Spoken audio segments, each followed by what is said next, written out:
Everyone, welcome back to my channel. পূজাতে চ্যানেলে তোমাদেরকে অনেক অনেক স্বাগত ও ভালোবাসা জানিয়ে আজকের ভিডিওটা আরম্ভ করছি। তো এখন বাজছে প্রায় 12:30, মানে 12:15 বাজছে। আর এইদিকে আমি খুঁজে পাচ্ছি না আর কি বাকি আছে না কি বাকি নেই। তো এখন ভাবছি যে প্রথম থেকে লিখে লিখে আমার ব্যাগ গোছালেই ভালো হতো। এখন আমি আর কিছু খুঁজে পাচ্ছি না। তো আপাতত এখনও 3টে ব্যাগ হয়েছে, আরও একটা ব্যাগ ঢুকবে, খাবারের ব্যাগ ঢুকবে। এটাতে আছে মানে শীতের সব জিনিসপত্র, যেমন কম্বল আছে এটাতে আছে জামা প্যান্ট, আর এটাতে আছে মেয়ের জিনিস, মেয়ের খাবারের জিনিস, আর এটাতে আছে কসমেটিকের ব্যাগ। তো এখনও পর্যন্ত এই হয়েছে, এখনও আরও একটা ব্যাগ আসবে। আর মা আসবে, মা 4:30 নাগাদ নেমে যাবে, আর আমরা যাব 9টার সময়। তো 9টায় টাইম দিয়েছে, 9টা মানে 10টা বাজবে, এটা আমি গ্যারান্টি সহকারে বলতে পারছি। তো চলো তোমাদেরকে ব্যাগটা একটু ভালো করে দেখিয়ে দিই। আর আমার মেয়ে যে মা সরস্বতী ভর করেছে মাথাতে। তো এই যে এখানে দেখো সব কম্বলগুলোই আছে, এখানে 4টা কম্বল আছে। আর এটাতে বললামই তো যে আমাদের সব জামা কাপড়গুলো আছে আর কি এই ব্যাগটাতে। এই যে সব চিকচিকাতে গুছিয়েছি, নাহলে নোংরা হয়ে যেতে পারে। এই যে সব কিছু জামা কাপড়ই আছে এটাতে। আর এটাতে আছে এই যে কাঁচা লঙ্কা নিয়েছি, এগুলো সব খাবার জিনিস আছে, মেয়ের বিস্কুট, মটরশুঁটি নিয়েছি। আর এখানে আছে সর্ষের তেল, একটা থালা, এখানে আছে মেয়ের কর্নফ্লেক্স। তো এই হয়েছে এখনো পর্যন্ত। আর মেয়ের ব্যাগটা এখানে রেখে দিয়েছে কে। তো এখনো পর্যন্ত এই হয়েছে, আরও মুড়ি ঢুকবে। আর এই যে এখানে আছে কসমেটিক, ওই যে মুখে মাখা পাউডার ডিবা, একটা চিরুনি, কোলগেট, আর এখানে আছে সব কিছু। দাঁড়াও, এই যে এই বাক্সটার মধ্যে সব কসমেটিক আছে। তো এখনো পর্যন্ত এই দূর গোছানো হয়েছে, কেচেছি, 2 বালতি কেচে দিয়ে এসেছি। আর তোমার 2 বালতি কেচে দিয়ে এসেছি, এগুলোই গুছিয়েছি। এখন আমি ভাবছি আর কি নিতে হবে বলতে মুড়ি নিতে হবে, মেয়ের জন্য কিছু ফল নিতে হবে। ফলের মধ্যে কমলা লেবুটাই নেবো, আর আপেলটা, কলাটা নেব না, কারণ যেহেতু যাচ্ছি একটা শুভ কাজে, কলাটা নেব না আর কি। তো এই হচ্ছে ব্যাপার। আর তোমার আর কিছু, যেমন চানাচুর প্যাকেট, ঝুড়ি ভাজার প্যাকেট, মুড়ি, আর তোমার এইসব টুকিটাকি নিতে হবে। আর এই সোনার কানেরগুলো এটাই ভাবছি যে এগুলো পরে চলে যাব না এগুলোকে খুলে রেখে যাব। তো ওটাই ভাবছি আর কি করব। সোনার যে জিনিস না পড়ে যাওয়াই ভালো, একদিকে ভাবছি রিস্ক না নেওয়াই ভালো, এখন যা সোনার দাম।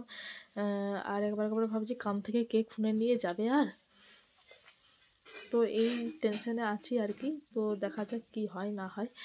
আর তোমার রাত্রেবেলায় তোমার আজকে তো আমার মঙ্গলবারে যে পুজো দিয়ে চলে এসেছি, পুজো দিয়ে এলাম, মেয়েকে স্কুলে নিয়ে গেলাম, দিয়ে করতে করতে এখন এসেছি তোমার ব্যাগ গোছাতে, দেখতে ব্রাশ ফ্রাশ সব ঢোকানো হয়ে গেছে ওগুলো।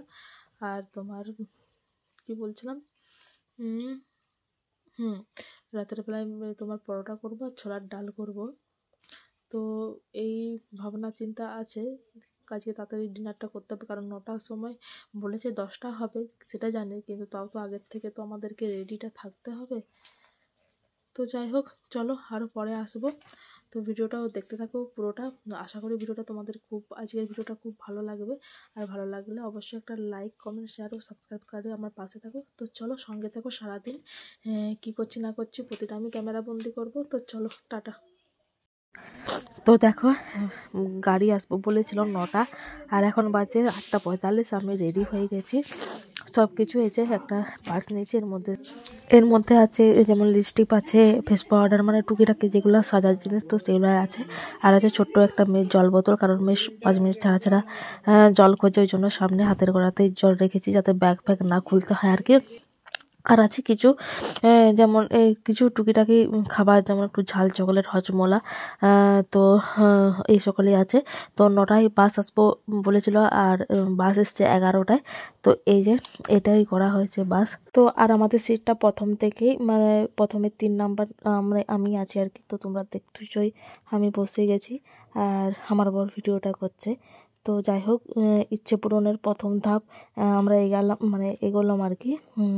ফাইনালি বাসে উঠলাম মায়াপুর নবদ্বীপ ধাম শ্রীকৃষ্ণকে দেখতে। তো ইচ্ছে পূরণের প্রথম ধাপ। তো অনেকদিন ধরে ইচ্ছে ছিল আর কি এই জায়গাটাতে যাওয়া। তো ফাইনালি যেতে পারলাম। তো গিয়ে আমি কি করছি না করছি যথাসম্ভব যতটা পারি আমি মানে ভিডিও করার চেষ্টা করব আর কি। তো ভিডিওটা তোমাদের কাছে পৌঁছতে অনেকটাই দেরি হয়ে যাবে, কারণ আগের কিছু ভিডিও আছে সেগুলোও আমার এডিট করা হয়নি, ছাড়া হয়নি, আর প্লাস এই ভিডিওগুলো। তো এখন নিশ্চয়ই বাইরে ঘুরতে ঘুরতে আমার ভিডিও এডিট করা যাবে না, সে বাড়ি গিয়েই তোমার ভিডিও এডিট করে তারপরে ছাড়তে হবে। তা তোমাদের কাছে এই ভিডিওগুলো পৌঁছাতে বেশ খানিকটা সময় লেগে যাবে। তো যাই হোক, পরেই তোমরা পাবে। বাড়ি গিয়ে ভিডিও এডিট করে তোমাদের অবশ্যই আমি দেখাবো, যতটুকুন পারবো ততটুকুনি আমি তোমাদেরকে সাথে তো বাসটা অনেক দূর আমরা চলে এসেছি, এখানে তেল ভরার জন্য দাঁড়িয়ে ছিল, তো ওই জন্য ভাবলাম যে চলো ভিডিওটা করে নিই বাসের, কারণ ওনার সঙ্গে ভিডিও করা হয় না। আর ওই যে আমাদের 3 নাম্বার সিট ছিল, আর এখানে বসে রওনা দিচ্ছি বক্রেশ্বরের উদ্দেশ্যে। তো আমরা প্রায় অনেকটাই চলে এসেছি। তারপরে বললাম না যে বাসে তেল ভরার জন্য দাঁড়িয়েছি, আর ওই জন্যই বাসটা শ্যুট করছি। তো যাই হোক, ভিডিওটা যদি ভালো লাগে অবশ্যই লাইক, কমেন্ট, শেয়ার ও সাবস্ক্রাইব করে আমার পাশে থাকবে। তোমাদের আপডেট আমি দিতে থাকবো। তো চলো এখন ভিডিওটা এই পর্যন্তই রাখি। কাল সকালে বক্রেশ্বরে নেবে তার ভিডিও করে আমি পোস্ট করার চেষ্টা করব, আর না পারলে সে বাড়ি গিয়ে, তো পারবো না সেটা আমি জানি। তো বাড়ি গিয়ে তোমাদেরকে দেবো। তো চলো টাটা, ভিডিওটা আজকে এই পর্যন্তই।